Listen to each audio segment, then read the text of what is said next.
दिमाग खोल लिया। Welcome back to my YouTube channel दिमाग का सफ़र। मेरा नाम तरुण वर्मा है और ये चल रही है हमारी zero to hero in chemistry series और ये है इस सीरीज़ का लेक्चर नंबर 4।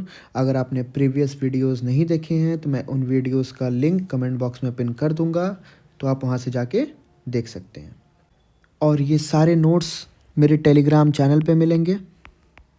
चैनल का लिंक मैं डिस्क्रिप्शन बॉक्स में दे दिया हूँ, तो आप वहाँ से ज्वाइन कर सकते हैं।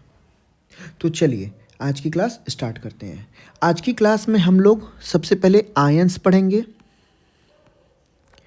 फिर उसके बाद हम लोग केमिकल फार्मूला बनाना सीखेंगे कि केमिकल फार्मूला कैसे हम लोग बनाते हैं। ठीक है, आज का क्लास बहुत बहुत बहुत इम्पॉर्टेंट है। ठीक है, तो चलिए आज का पहला टॉपिक है हम लोग का ion. An ion is an atom or a group of atoms that carries an electric charge because it has gained or lost one or more electrons। इसका मतलब क्या है कि आयन जो होता है या तो एक एटम हो सकता है या ग्रुप ऑफ एटम हो सकता है, और वो क्या कैरी करते हैं? इलेक्ट्रिक चार्ज कैरी करते हैं। या तो प्लस कैरी करेंगे या तो माइनस कैरी करेंगे। बिकॉज ये चार्ज क्यों आता है? या तो वो इलेक्ट्रॉन को गेन किया है या तो लॉस किया है। इलेक्ट्रॉन एक भी हो सकता है, एक से ज़्यादा भी हो सकते हैं। तो चलिए एक एग्जांपल लेके चलते हैं सोडियम का। सोडियम का एटॉमिक नंबर होता है 11, तो प्रोटॉन कितना हो जाएगा? 11, और न्यूट्रल है तो ई भी हो जाएगा 11। मास नंबर होता है इसका 23, तो न्यूट्रॉन इज इक्वल्स टू क्या होता था हम लोग का? ए माइनस जेड, तो 23 माइनस 11 12 हो जाएगा। इलेक्ट्रॉनिक कन्फिग्रेशन अगर करें सोडियम का तो कितने इलेक्ट्रॉन है? 11। अरेंज करना है तो पहले शेल में 2, दूसरे शेल में 8 और तीसरे शेल में 1। ऑक्टेट रूल क्या बोलता था कि लास्ट शेल में अगर 8 इलेक्ट्रॉन हो जाएं तो वो एटम क्या हो जाएगा? स्टेबल। यहाँ से अगर एक इलेक्ट्रॉन को हम लोग निकाल देते हैं तो लास्ट शेल क्या हो जाएगा? यही लास्ट शेल हो जाएगा। और इसमें कितने इलेक्ट्रॉन हैं? 8, तो ये हो जाएगा stable. To attain stability sodium has to lose 1 electron. एक इलेक्ट्रॉन लॉस हो जाए तो उसके बाद क्या होगा? प्रोटॉन अभी भी 11 होगा, क्योंकि प्रोटॉन का ना ही गेन हुआ है ना ही लॉस हुआ है।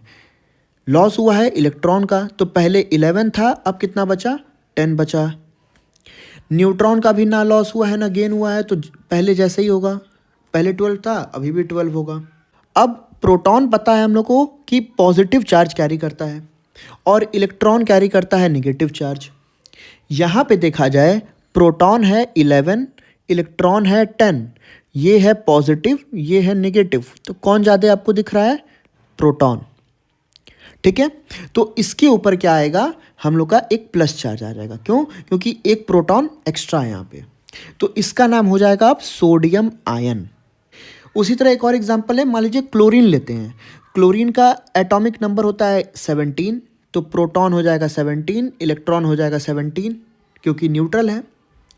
इलेक्ट्रॉनिक कन्फिग्रेशन अगर करें हम क्लोरीन का तो 17 इलेक्ट्रॉन है, पहले शेल में 2, दूसरे शेल में 8, तीसरे शेल में 7। अगर यहाँ पे एक इलेक्ट्रॉन अगर ये ले ले, अगर एक इलेक्ट्रॉन ले ले तो ये 8 हो जाएगा, यहाँ पे फिर 8 हो जाएगा, और लास्ट शेल में 8 होना यानी स्टेबिलिटी गेन करना अकॉर्डिंग टू ऑक्टेट रूल। तो to attain stability chlorine has to gain 1 electron.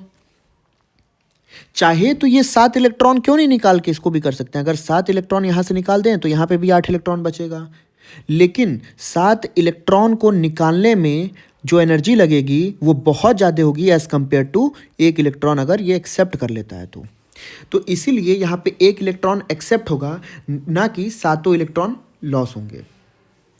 अगर यहाँ पे एक इलेक्ट्रॉन गेन हो जाए तो प्रोटॉन का क्या हो जाएगा? नंबर सेम रहेगा, क्योंकि ना ही प्रोटॉन का गेन हो रहा है ना ही लॉस हो रहा है। इलेक्ट्रॉन का गेन हुआ है तो ये जो 17 था वो हो गया 18। अब प्रोटॉन जो है वो इलेक्ट्रॉन से क्या हो गया? कम हो गया, तो इसके ऊपर इलेक्ट्रॉन का चार्ज जो है माइनस चार्ज वो दिखेगा। इसको कहेंगे क्लोराइड आयन। आयंस अब देखने में पता चल रहा है कि पॉजिटिव हो सकते हैं और निगेटिव हो सकते हैं। आयंस दो तरीके के हो सकते हैं। So ions are of two types, positive ion and negative ion. Positive ion को हम लोग कहते हैं केटायन और इसको कहते हैं हम लोग एनायन, नेगेटिव चार्ज को। ठीक है ना। चलिए आगे बढ़ते हैं। तो चलिए केटायंस स्टार्ट करते हैं। यहाँ पे कुछ केटायंस के लिस्ट दिए हुए हैं। ठीक है, ये आपको याद होने चाहिए अगर आपको सेकेंडों में किसी भी चीज़ का मॉलिक्यूलर फॉर्मूला बनाना है तो यहाँ पे इधर आयंस के नाम लिखे गए हैं और इधर उसके सिंबल लिखे गए हैं। तो hydrogen ion H+, lithium ion Li+, sodium ion Na+, potassium ion K+, ammonium ion NH4+। ये अमोनियम आयन देखिए यहाँ पे ग्रुप ऑफ एटम्स का बना हुआ आयन है, N भी है और H भी है। Silver ion Ag+, copper first ion Cu+, barium ion Ba2+, calcium ion Ca2+, copper second ion Cu2+। यहाँ पे देखिए कॉपर के दो आयन्स दिख रहे हैं, फर्स्ट और सेकेंड। यानी मैंने जब आपको पीरियोडिक टेबल पढ़ाया था तो उसमें मैंने बताया था कि डी एंड एफ ब्लॉक में जो एलिमेंट्स हैं वो वेरिएबल वैलेंसी शो करते हैं, इसीलिए यहाँ पे फर्स्ट है और यहाँ पे सेकेंड है, तो इसको Cu2+। आयरन सेकेंड आयन है तो Fe2+, आयरन भी डी ब्लॉक का एलिमेंट है। Lead 2 ion Pb2+, magnesium ion Mg2+, nickel 2 ion Ni2+, tin second ion Sn2+, zinc ion Zn2+, aluminium ion Al3+, iron third ion Fe3+, lead fourth ion Pb4+, tin fourth ion Sn4+। तो यानी ये सब cations के कुछ नाम हैं और उसके सिंबल्स हैं। यहाँ पे किसी किसी में आपने नोटिस किया हुआ कि एलिमेंट का नाम और उसके आगे रोमन नंबर में कुछ लिखा हुआ है, उसका मतलब क्या होता है? यहाँ पे Roman number oxidation number of x element को दिखा रहा है। ऑक्सीडेशन नंबर अभी नहीं पता है, आगे आने वाले लेक्चर्स में हम लोग उसको डील किया जाएगा। ये बेसिकली ऑक्सीडेशन नंबर होता है। जिसका ऑक्सीडेशन नंबर लो होता है उसमें सफिक्स हम लोग क्या यूज़ करते हैं? OUS, अस। हाई ऑक्सीडेशन नंबर वाले में सफिक्स क्या यूज़ करते हैं हम लोग? IC, IC। तो देखिए इसको यहाँ पे कॉपर 1 और कॉपर 2 दो दिख रहे हैं, कम वाला ये है तो इसमें अस जोड़ेंगे। ठीक है, इसीलिए यहाँ पे अस जोड़े हैं, OUS, क्यूप्रस आयन कहते हैं इसको। कॉपर 2 हाई वाला है तो इसको कहेंगे इक है तो क्यूप्रिक है। वैसे ही आयरन 2 और आयरन 3 दिख रहा है, आयरन 3 और आयरन 2 दिख रहा है। आयरन 2 कम है तो इसमें अस लगाएंगे तो ये हो जाएगा फेरस आयन, और आयरन 3 आयन है तो इसको कहेंगे फेरिक आयन। ठीक है ना। चलिए आगे बढ़ते हैं। ये कुछ एनायंस के लिस्ट है। इसमें क्या होता है, किसी किसी में IDE से एंडिंग होती है और किसी किसी में ATE से एंडिंग होती है। तो IDE वाले देखते हैं हम लोग पहले। इसमें ग्रुप 17 आ जाएंगे एलिमेंट, सबसे पहले ग्रुप 17 एलिमेंट्स आ जाएंगे हैलोजन्स। तो fluoride ion, chloride ion, bromide ion, iodide ion, तो FCl Bri, और एनायंस हैं तो ये माइनस चार्ज। ठीक है। हाइड्राइड आयन जो होता है वो क्या होता है? H-। हाइड्रोक्साइड आयन जो होता है वो क्या होता है? OH-। Cyanide ion Cn-। Sulphide ion S2-। Oxide ion O2-। ऐसा कुछ है। 8 वाले एंडिंग से देखा जाए तो कौन कौन है? ऑक्सलेट आयन ATE देखिए आया, oxalate ion C2O4 2-। Thiocyanate ion CnS-। Chlorate ion ClO3-। Bromate ion BrO3-। Iodate ion IO3-। Nitrate ion NO3-। Sulphate ion SO4 2-। अब यहाँ पे कुछ ऐसे आएंगे, बाई सल्फेट आयन, या इसको हाइड्रोजन सल्फेट आयन भी बोला जाता है। दोनों में से कोई एक नाम देखने को मिलेंगे, या तो बाई सल्फेट लिखा होगा या तो हाइड्रोजन सल्फेट लिखा होगा। तो इसका मतलब क्या होता है? HSO4-।